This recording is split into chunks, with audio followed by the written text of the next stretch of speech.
Hey! Look, we all have to live somewhere when we move to a new country, and this is what happened to me when I moved to Spain.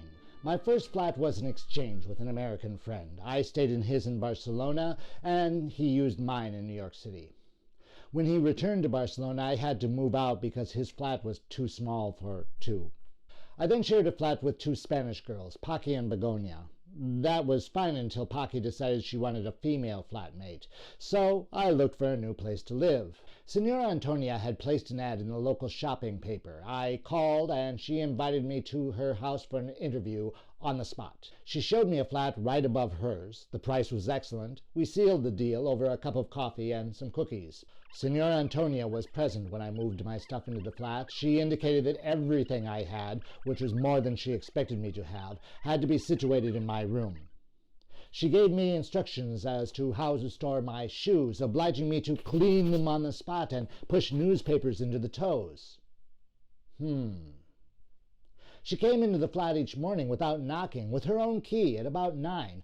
I worked in the afternoons, and in the morning I sat at the dining table and did class planning.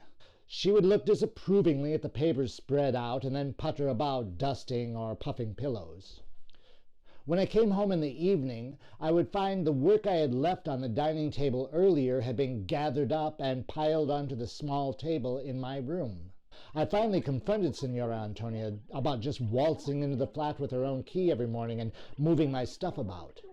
She explained to me that the flat was hers and I was only renting the bedroom. I asked her, maybe to scandalize her a bit, what would happen if she walked in on me as I was on my way to the toilet in my underwear.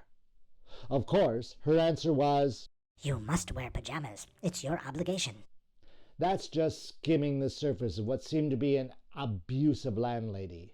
Years later, I figured that I had not completely understood the deal we had made over that first coffee with cookies.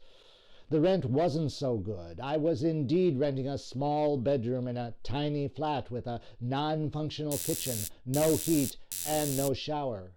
And evidently, no privacy. My mistake? Not getting the agreement in writing. Though Señora Antonia would never have made a contract, even that would have been a warning sign to avoid saying yes. The irony of all this was that Paki, who thought she only wanted girl flatmates, begged me not to move out on the very day that I moved out. Oh well, live and learn.